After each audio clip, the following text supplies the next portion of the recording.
Hi, and welcome to Canadianish Comedians. I'm Julie Betts. And I'm Laura Toogood. Today, we are lucky to have the fabulous Kelly Zemnickis join us to talk about her passions, which are comedy, storytelling, and food. Hey, Kelly. Yay! Hey, Laura. Hey, Julie. Thanks for having me. Nice to have you. It's all our pleasure. So we're going to start off right from the beginning. We heard a rumor from a friend named Jane Luke, not that we're throwing anyone under the bus, that one day you decided that you wanted to do stand-up and then just went out and started doing a ton of shows. How true is that? That is very true. That is very true. I actually got my start in the Toronto comedy community back in the 90s. When I would have met, someone like Jane. I used to do tech at a long gone sketch and improv venue called Big City Improv. So I always had my, feet in the water of comedy. And then as I got, into my 30s, there was this voice in my head that kept saying, like, you should do stand-up. And I kept thinking, who is talking? Because why would I do that to myself? Yeah, true, right? And quite honestly, yeah, it was one phone call that, and it's quite a sad story of how I got into stand-up. The first big love of my life found out too late that he had cancer. And what ended up being that last phone call, when I got off the phone, I was in my bathroom on the floor, totally ugly, crying. And I stood up and I looked in the mirror and I was just like, go try every single thing you want to do because you have the ability. And he is never going home. And I thought, well, why not go do stand-up? And a week later, I got on the stage for the first time. A week later? A week later, yeah. What? 5 minute set. I ended up doing 7 minutes. But I had a week. I had never thought of preparing a stand-up set. I have a background as a playwright, so I was always carrying around a notebook for lines and thoughts. So I was used to that process of like, oh, that would be a good idea for something, or that would be a good idea. But I'd never done it prior to that date, January 12th, 2016. Wow. I'm so impressed because listen, I tried the old stand-up thing. I did how many weeks was our class? Like 8 weeks or more? Maybe, yeah. And wrote like 100 million pages of material and did it twice on stage or maybe 3 times. And I was like, okay, that's enough. I'm good. Pass. Right, Laura? Yeah, it was pretty nerve-wracking. But I think once I got up there, I was fine. It was just all the preamble before and the worry about memorizing and then not worrying about memorizing and taking notes up. And so what? Who cares if you're going to read off of a piece of paper just to, a reference for reference. But exactly. Yeah. And then once you get going and start over, and do it over and over again, it just comes naturally anyway, because essentially it's your story. Yeah, exactly. Yeah, I went and did a show. Up until that point, I was still on the regular, doing tech for clubs, most often at the Social Capital, Broadway and Danforth in Toronto. And there had been a show going there called Bomb Bays. And the purpose of that show was, as an artist, you would go on and do something artistic that you had never done before. So when I had this idea of like, okay, I need to go try this stand-up thing, I reached out to that show and I was like, do you mind if I try this? And they were like, do it. So it was kind of the perfect environment to do something that I was not known for nor good at. So. Well, I don't know what happened, but you definitely have a natural talent for doing it. We've seen you perform. Oh, thank you. You're very funny. The day that I did that, I've never been so scared in my life. I brought my brother. A couple friends came, but I brought my brother as my emergency contact. I thought I was going to die. My heart has never beat so fast in my life. No way. And then the second I got off that stage, I looked at him. I was like, I have to do that again. The moment I got up there, I was like, it felt like home. Like it was very, very surreal of a feeling. Very Yeah. cool. Yeah. So that's how That's I awesome. started. Well, Thanks, good cancer. for you. Oh, right. And then that must have led you to your need to be on camera with your food show. So tell us about your YouTube food show. Yeah, it's kind of crazy, like what's happened to me in the past, 7 years. I started my whole life changed in 2016, or 2015, really. James getting sick. I can dive into my documentary filmmaking life too. But that was a really pivotal year of like all those dominoes starting to like fall. And it was in 2019. I had a couple of friends over. Someone I really didn't know that well, Lisa Feingold. I knew her from the Toronto stand-up scene. I'd done some mics with her, but she made a post of how she hadn't been feeling up to her old self. And I reached out and I said, do you want to come over and have some coffee? It was like a very like just reached out to someone who I thought may need to hang. And she ended up coming over, and along with another friend, Janice Israeloff, we ended up baking. I just picked a cookbook off my shelf and we baked something. It did not look anything like the cookbook picture, as it never does. No. And I kept muttering, it'll be fine, through the whole thing. And I was like, that would be an awesome name for a Food Network show. Like, that's a great name for a cooking show. And lo and behold, weeks later, somebody put a post on Facebook, that there was going to be a 24-hour comedy show on something called Twitch, which in the summer of 2019, I hadn't paid a great deal of attention to. I was like, I don't know what Twitch is. And I pitched an idea for doing a cooking show with a comic, and it got accepted. Awesome. And that was the first episode of what became It'll Be Fine, which I'm now up to, as of today, 307 episodes. Wow. Congratulations. Yeah. That's Awesome. amazing. Yeah. Amazing. It was fun to do, and I just kept doing it, and it sure as heck got me through lockdown, because I'm someone who loves hosting a dinner party, loves getting people together with different backgrounds and food intolerances, and just getting everyone eating off the same menu. And it did a lot, it did a lot for my waistline too. I am now nice much heavier. Like everyone through COVID. Come on. I might have to review all the episodes now. But I It's noticed super fun. sometimes you have people in to cook along, but you do it online as well? Yeah, I do it via Zoom, occasionally via that other thing called Skype. I feel so bad for Skype during the pandemic. I just have to give Skype a shout out. I know you're there, Skype. I know. I still love you.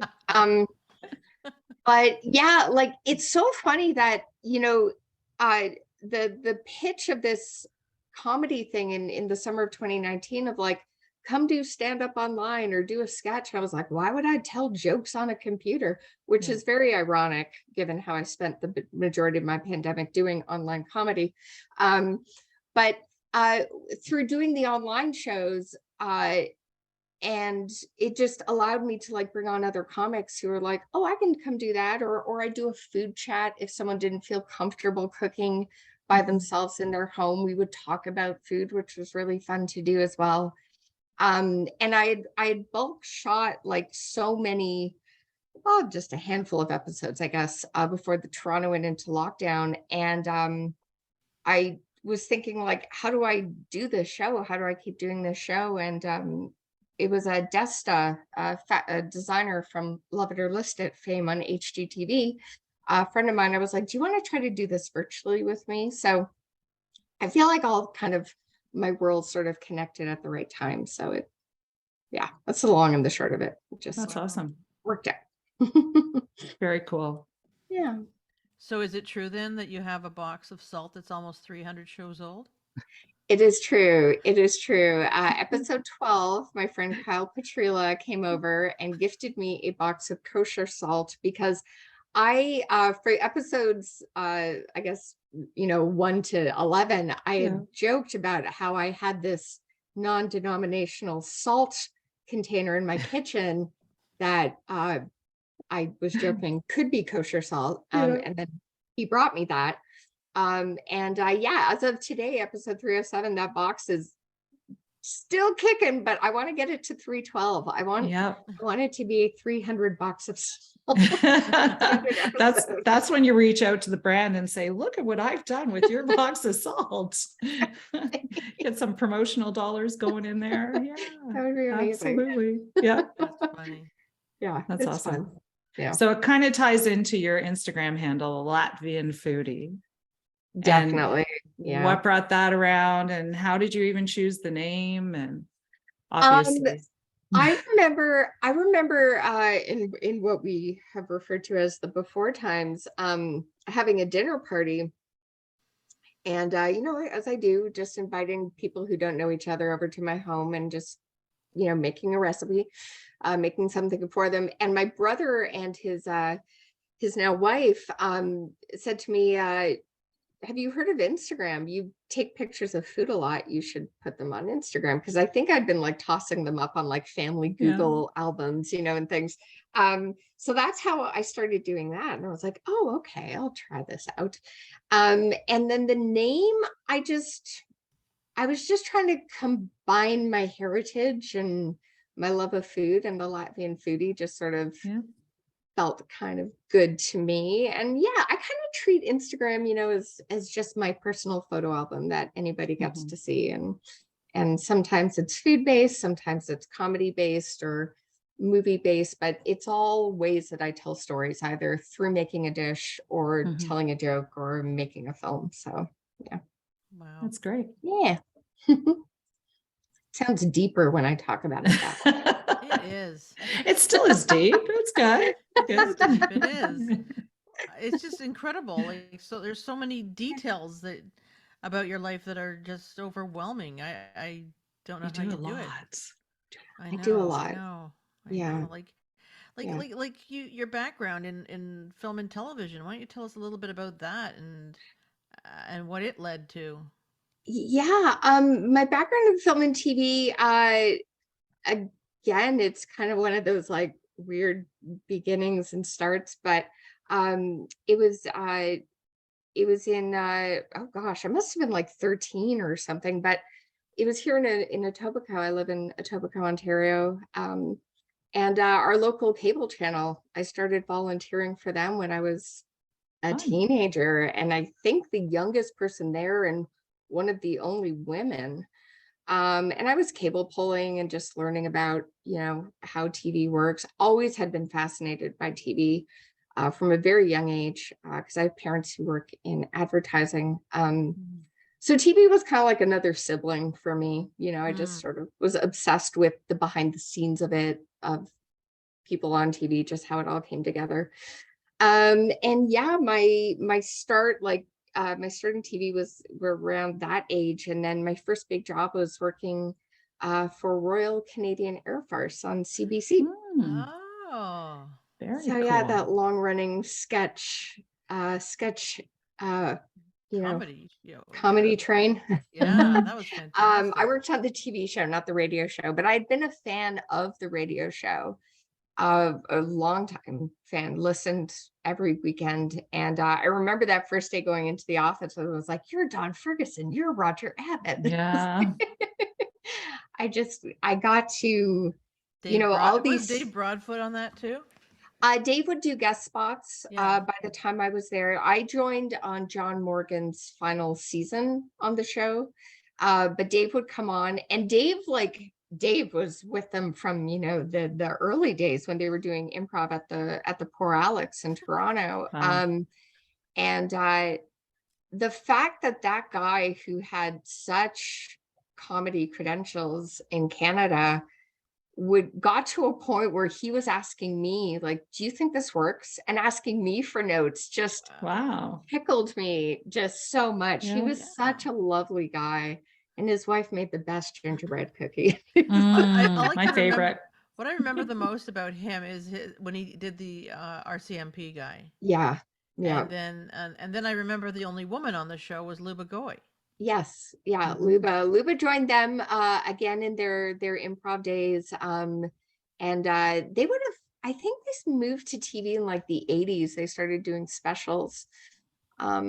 And then got the TV series going. The radio continued for a bit, but when I was with them, they were just doing the TV show. But yeah, Luba was the only gal until they started having a rotation of special guests where they would incorporate other female talents, like Jessica Holmes was a longtime member of Airfarce, Penelope, Corin. Yeah, so Wow, it was awesome. it was a cool place to play and observe. You know, again, I'd spent so many years before doing stand-up just sort of being in the wings, and I feel like all the signs were there for what I'm doing now. I just didn't necessarily put them all together. Yeah. So You were absorbing all of that funny and just percolating it until the time was right for you.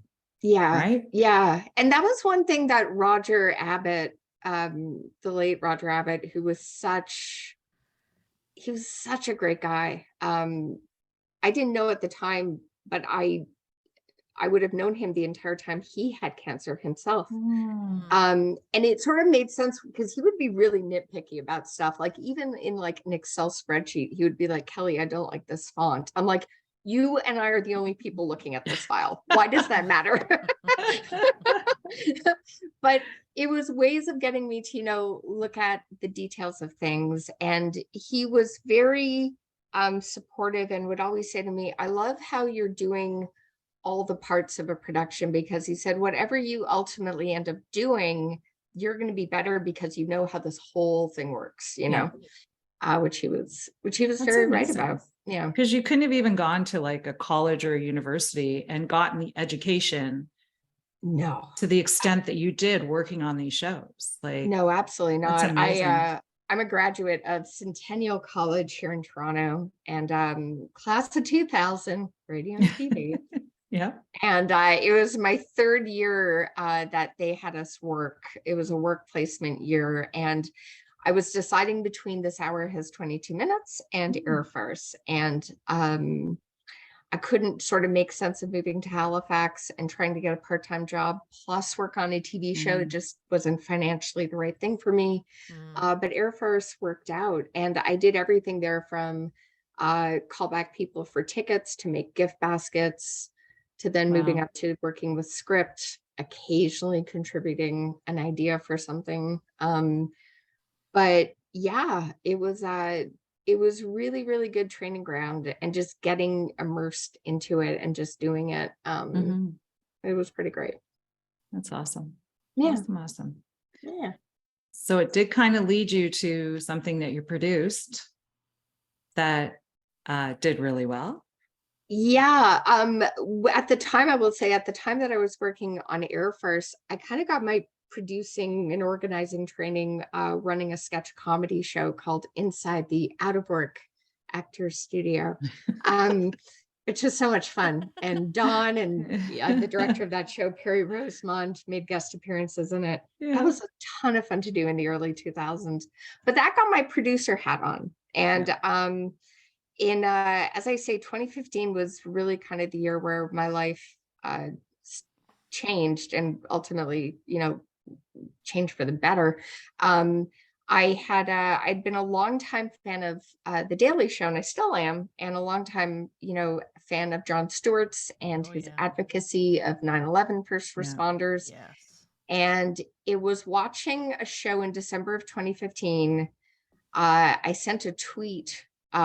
He'd done an episode and was again talking about how these guys down in the States were really needing more attention and care from their government.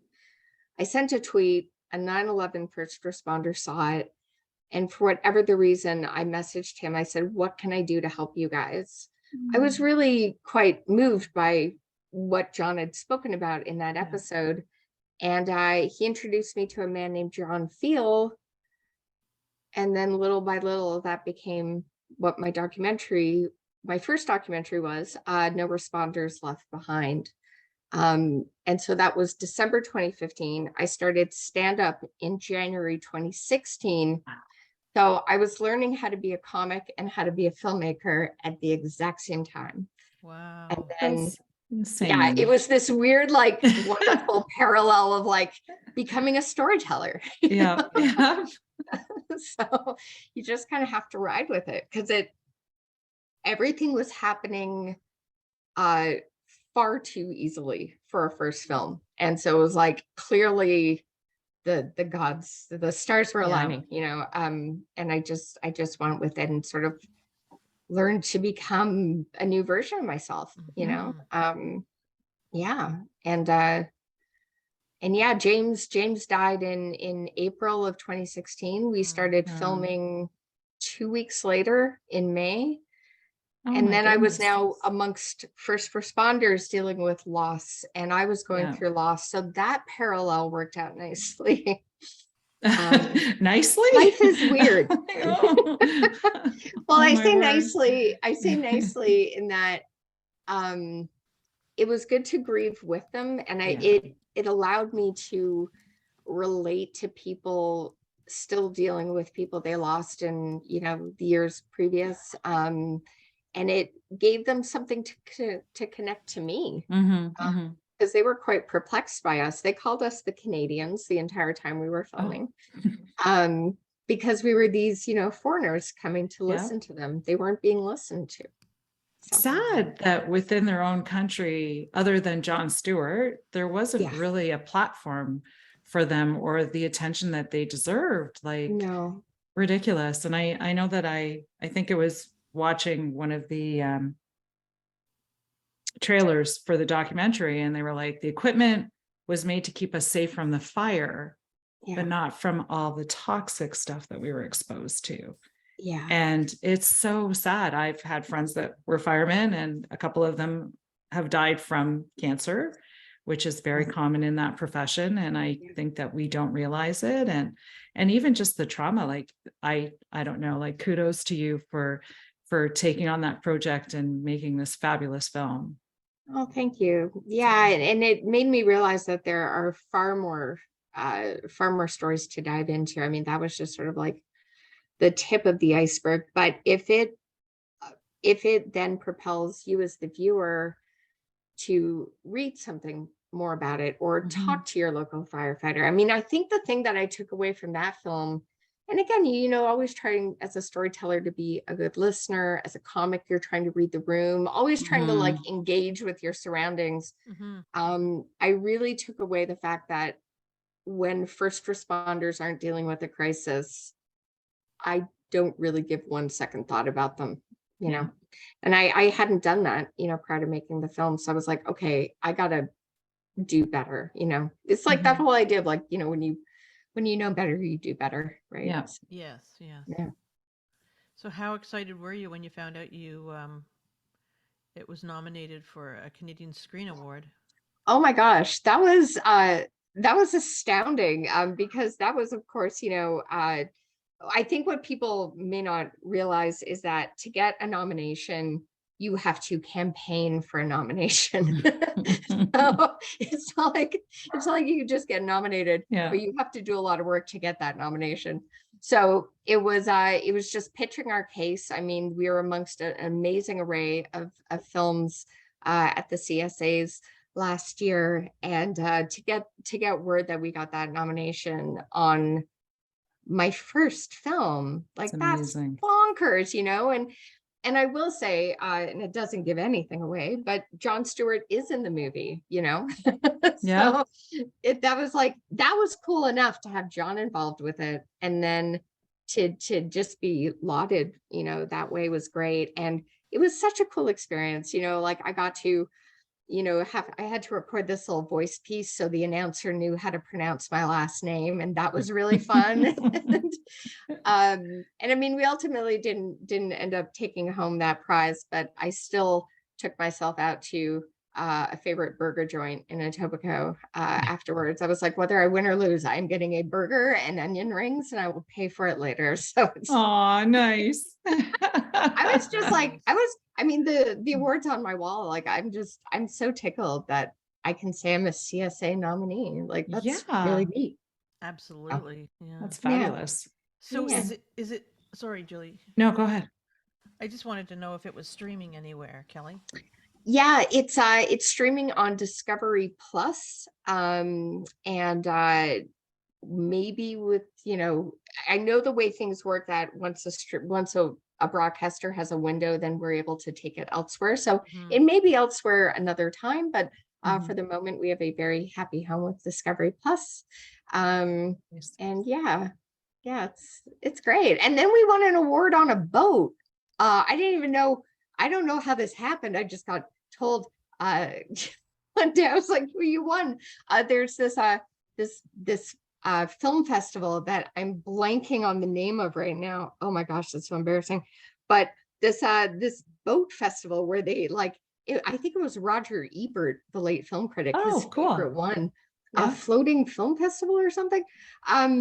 But yeah, it was us and that Bill Nye film Living that took home the top prizes for film. Oh, good for you guys. Congrats. So now you have something else that you can hang on your wall, right? I know. I asked them, I That's said, awesome. what's the award we get? Yeah. And I asked if they could write down a winner on a cocktail napkin. But they actually did send us an actual certificate. So Oh, so nice. So nice. well, it's fun. Yeah. So I read somewhere as well that you just finished a rough cut of your directorial debut. Are you able to Yeah. share with us now what it is? Absolutely. Yeah. Awesome. I was very lucky to be selected for a program called Citizen Minutes, which is a Hot Docs Film Festival, happens every year in Toronto. Mhm. Very, very lauded film festival. And this is the second year that they are producing their own films. So they put a call out last year and then, of course, this year for filmmakers to pitch story ideas about people engaging in their community and, change makers and, community engagement, that kind of thing. And so I pitched this idea about an Ottawa comedian named Janelle Niles, a fabulous comic. And there's so much to her because she's half Black, she's half First Nation, she's two-spirited, and she's a female comic. Like those are like 17 stories right there. Yeah. So I was very grateful to get selected, and I'm co-directing this film alongside Cass Gardner, and it's called Janelle Niles Inconvenient, and it will be at Hot Docs. I think we're on in May. If you buy a ticket to Hot Docs, I believe this is like, you can get into Citizen Minute for free along with your ticket purchase, but folks can go to the website and find that out. But we're along with 7 other films as part of this festival. And then, once Hot Docs is done, we can submit it to any other festival we want. And I mean, given that she is, as I say, Black, First Nations, two-spirited, and female, there's like 29 film festivals we could enter. Yeah, absolutely right. That'll be amazing. Just amazing. So it's great. I'm so I had heard about Janelle not long after we wrapped on No Responders, and I read an article on her in Reader's Digest. I still read Reader's Digest. I'm like, I grew up reading Reader's Digest. I still do. Do they still make them little? Like, do you still get? Yeah, get out. They do. Yeah, get out.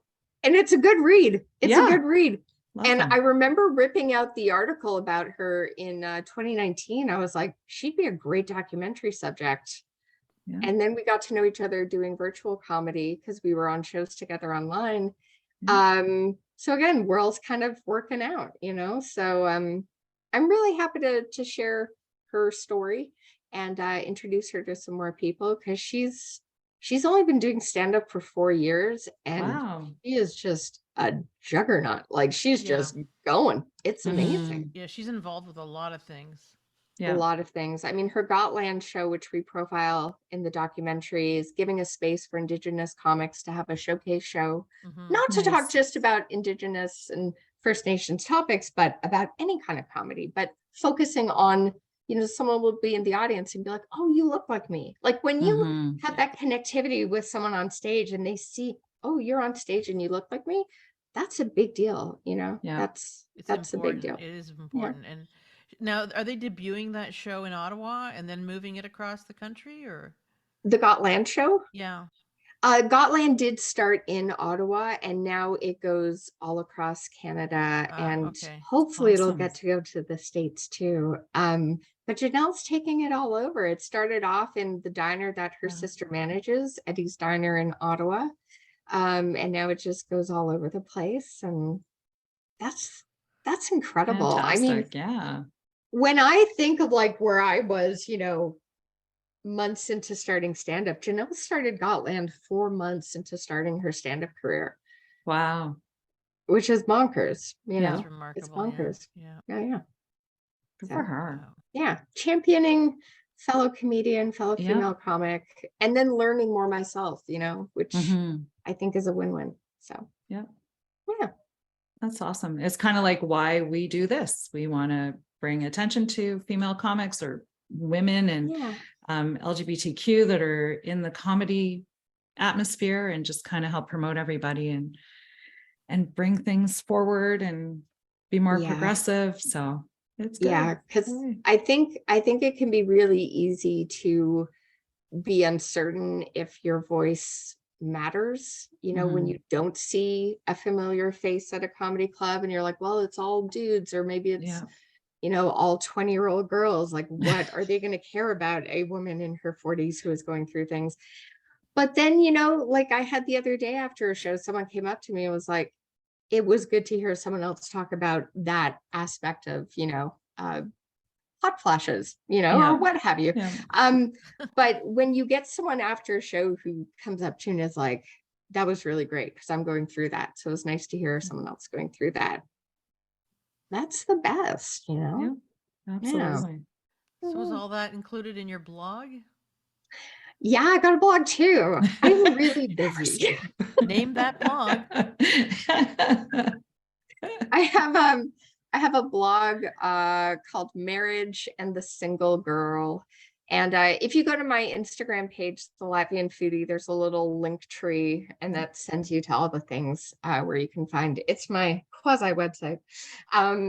But yeah, Marriage and the Single Grrl, that way back when I had an idea for a TV show, and I found the right people to pitch it to, and it got to a certain place, was like kind of getting higher and higher. Ultimately, it didn't end up going anywhere because a TV show came out with, I think it was Sarah Gilbert, called How to Live with Your Parents for the Rest of Your Life.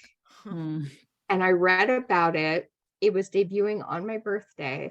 I read about it in Playback, which is a trade paper. And it was pretty much my TV show idea. Oh. And my heart just went. Oh. But I liked the title, and a really terrible breakup happened, and I started blogging just to share my feelings with anybody who will listen. So I called it Marriage and the Single Grrl. Nice. So Very cool. And that show with Sarah Gilbert got canceled, which makes me sad. I'm sad it got canceled. You're like, yeah, I'm really sad. Oh my goodness. So I don't know how you do it all, because you're on Twitter, you're on Instagram, you're on Facebook, YouTube, you do live shows, you produce, you direct. Yes. How do you manage it all? Like, Kelly, seriously. Coffee? Copious amounts of coffee? Any particular Copious brand you want to Thrill Coffee, my brother's company. It's delightful. Oh, that's awesome. It's really good coffee. But I've always been like this. I love being busy. I think it comes from being raised in a very creative home. I had parents who very much encouraged me to explore art and TV, and never were like, you must become doctor or lawyer because we're the artists and we don't want you doing this. So I like being busy. I just generally do. I like my quiet time, but I like doing things. Yeah. We Like, like you I doing wouldn't, things if I didn't too. like this, I would not do this to myself. Yeah, right. Right. A little bit of masochism there. Like, I'm just gonna keep going. Yeah, I just, just trying to see what sticks, like Yeah. just throwing stuff out on the wall and Wow. You're yeah. pretty sticky, girl. Like, you really are. Like, one more, I'm exhausted just listening to everything that you're doing. And again, you're right with the universe because it's all coming true to fruition. You're getting these projects done, you're getting recognition, you're traveling all over Canada and the US with your stand-up. I heard you have a really good guy in the States somewhere. I do. We met in a Zoom. That's insane. Like There's another Toronto comic, Evan Clem, who met his wife in a Zoom. Wow. They're two Toronto comics who hadn't met each other, but met online, got married. They just recently got married. And yeah, my guy, Adam Gable, who's a fabulous comic in his own right and lighting designer, if you need one for a TV show. Nice.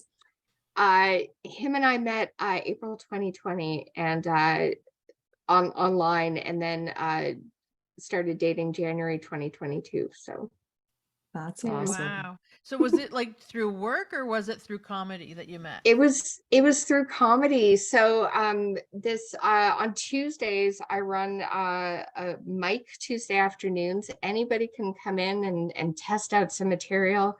We had a guy the other day from the Ukraine do stand up in English for the first time, which was amazing. Oh Very wow. cool. It's F Comedy Club.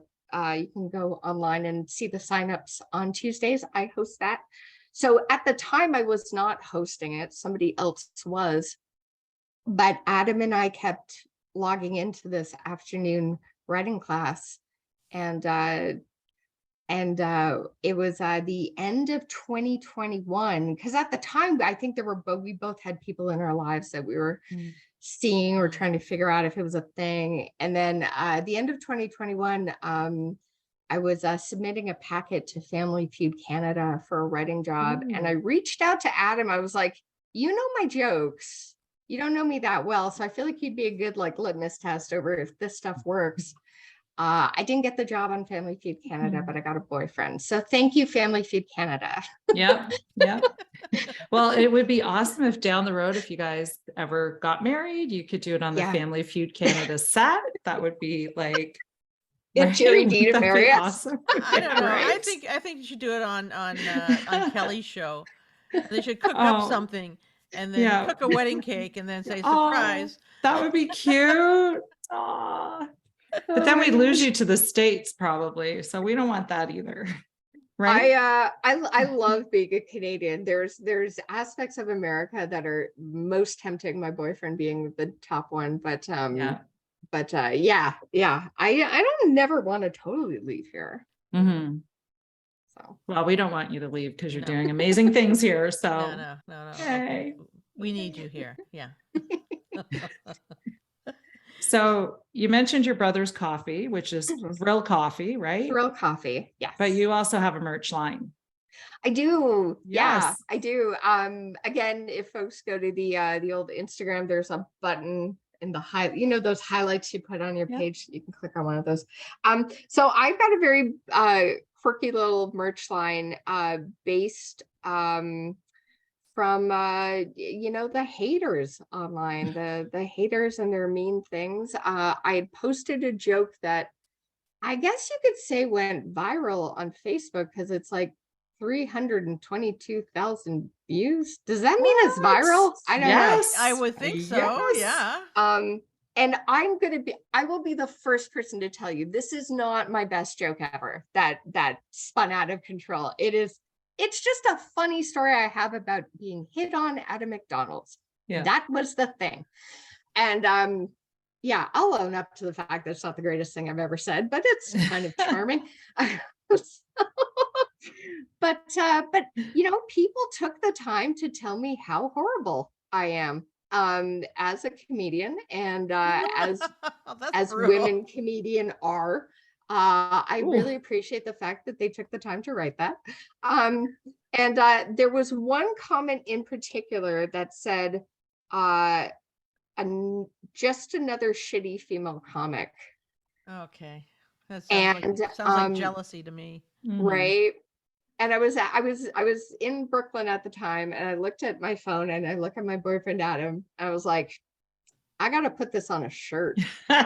Right. Like, I don't want this person to take my power. I want to take the power Yeah. out of this comment. Yeah. And so I have another shitty female comic coffee mug. I have a bookmark that says not funny at all. And I have a notebook that says, I assumed she was funny. Oh, well. Nice. And what I do with it is the proceeds I split between two groups, Food Banks Canada in Canada Nice. and That's the nice. Women's Reproductive Rights Assistance Project in the Nice. States. So Nice. yeah, so all you meanies, you're giving money to charity. Yeah. So good on you. Yeah. Good for you for doing that. That's awesome. Yeah. Yeah. And they're good mugs and they're great notebooks and Yeah. awesome bookmarks. And I think that's good for merch, you know. Yeah. So yeah. And last year we raised or I guess I don't know it's everyone who bought it. Yeah. We raised about a little over $400 for those two Oh, groups. nice. Very Well, that's nice. really good. Very nice. Very Everything cool. helps. Yeah. Yeah. Beautiful. Mhm. So yeah, taking that hate, Oh, yeah. taking the Right. power out of the hate. Exactly. So Because there's a lot of that's- it. People are Wow. mean Oh online. yeah. Yeah. Yeah. It's unbelievable. Mean. I just can't believe A, that people say the things they say, but B, they have the time. Who has Mm. time? Come I on. know. People who live know. in their mother's basement and don't have jobs and, you know, Yeah. But when you're Okay. behind that cloak of a screen name or a profile picture, your dark side comes out, you know. Mhm. I mean, I noticed that a lot, especially at the start of 2020 when we were all tucked away and terrible things were happening. And you know, I saw a lot of people that I've known for a while, like a lot of true colors come out just because I was online so much more. And I was like, Mhm. I don't think we're going to be friends anymore. Yeah. I think we've had enough. I can Oh, see yeah. that. I can Yeah. see that. There were a few people that, you know, peripheral friends that once they started posting, I was like, yep, I think I'm done. Yeah. Yeah. Yeah, you don't need to be in my circle, no matter how close or far you are. So, Yeah. I love Yeah. those mean tweets though and stuff. Like when they do it on, I think it was Kimmel that used to get Kimmel. people to read them. Yeah. Oh my goodness. And it just hilarious. And you're right. It Yeah. takes back your power. Like who cares? You troll in a basement. Go Yeah. ahead. Yeah. Oh, absolutely. I mean, I say that, but I also say I am so grateful I'm not a teenager living through this. Oh, I right. couldn't deal with this. I No. had enough angst. I have enough angst now as a woman heading into menopause. But it's hard enough some days to see that, but I could not deal with this if I was 14. Yes. No, No I don't. way. Yeah. I don't know how kids nowadays do it. I would, first of all, I would have been in prison if social media had any idea of what I got up to as a teenager and young adult. I'm like, I know, good thing right? it's not Yeah. there. And we just had to Yeah. deal with the bullies at school. We didn't have to, once you got home, it's not like they were going to pick up the phone and go, hi, can I speak to Julie, you know, on the house phone? And then your mom goes and gets you and you go over to the house phone and pick it up. And Right. that didn't happen. Right. So Right. yeah, poor kids. Oh, I know. so bad. It's so bad. And speaking of merch, Mhm. what's the status of your upcoming album with Mm. Howl and Roar Records? Yes. The stars of the Juno Awards. Oh my gosh, I know, right? So much love and congrats to John Doerr. John Doerr is a gem. I haven't seen him in print. I worked with him on Canadian Idol, the one year that I worked on Canadian Idol. He was great. And he was great. But yeah, Howl and Roar. I find I have trouble saying the word roar. I have to be like roar. Roar. Roar. Howl and roar. Maybe that's how I'll say it now. It's easier for me to say. English is my second language, so maybe that's why. That's okay. I say that all the time, but it's not. So I'm like, Yeah, so I was most fortunate last summer to I think it was like July or August we recorded it, days after I got my voice back from having COVID. Oh, So I will say, when you listen to my album, which is called Sugar and Spice and Smirnoff Ice, my voice is deeper because I just got my vocal cords back about 72 hours oh earlier. my. So it's a lot of panic emails between myself and the producing team of like, I still Yeah. can't talk. But then we were good. But I kind of like that my voice is deeper on it.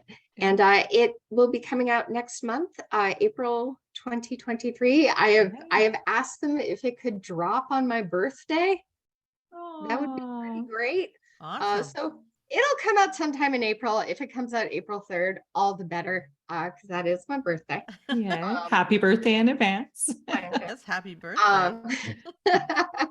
Um, but yeah, it will be out next month, and I'm so excited to have that out because that's awesome. I mean, Yeah.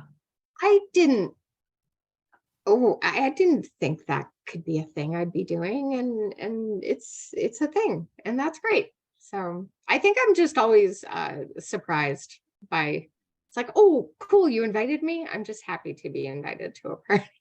Well, you're invited to everything, girl. Like, seriously, you never stop. You've done so much and will continue to do so much. It's Yeah, inspiring. It's It's crazy. awesome. It's all thanks. awesome.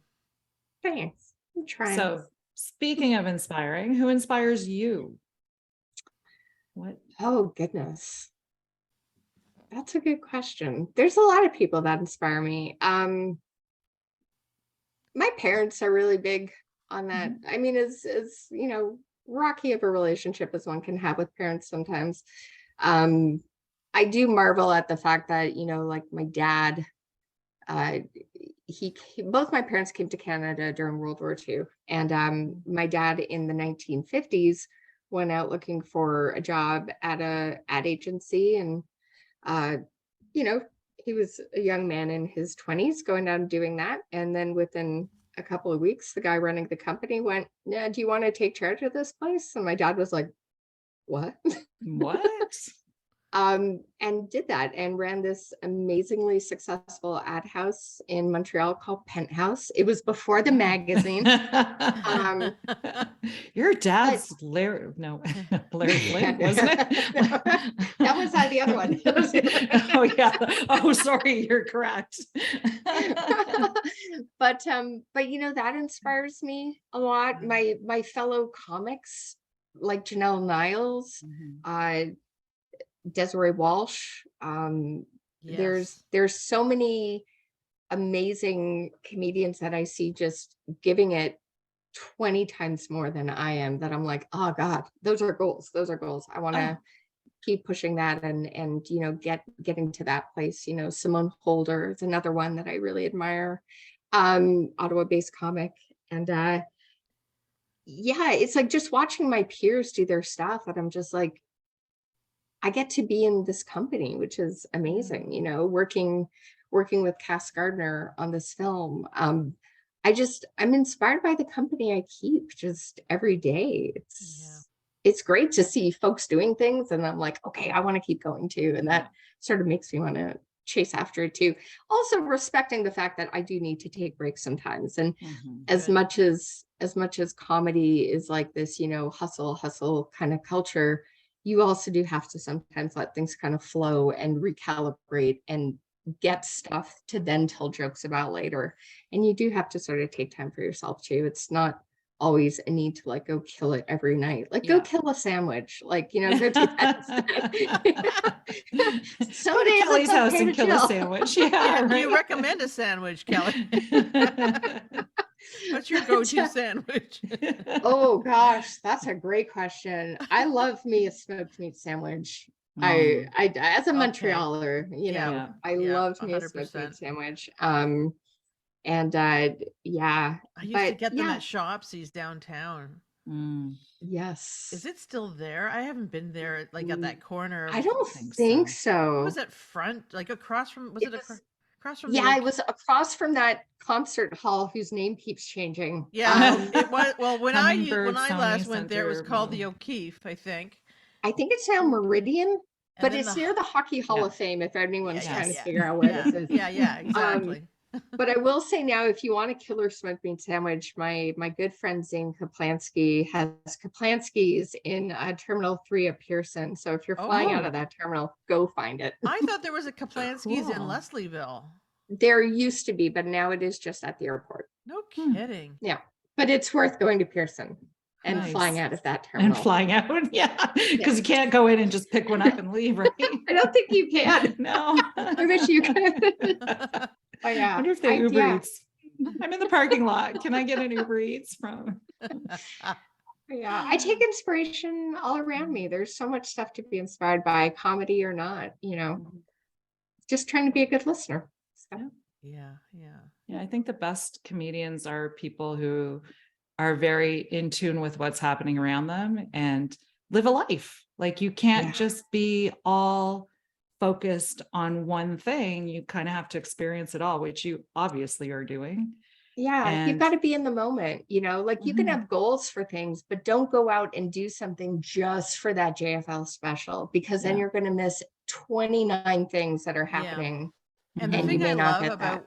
the thing I love, sorry, I don't mean to cut you off, Kelly, but the thing I love about what you do is you surround yourself by people who lift you up. Yeah. That's the way I see it anyway. Like these are not self-serving people. They're supportive, and they're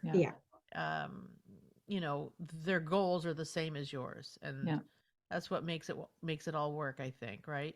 Exactly. It's, I think of I remember once being told when I started comedy by a great comic named Kate Barron, who's out of the UK now. And she said to me, she's like, "You're a storyteller." And I remember hearing that and I was kind of offended for some reason. I'm like, no, I want to be a comic, but I am a storyteller. I mean, the way I do my stand-up is more long form than short.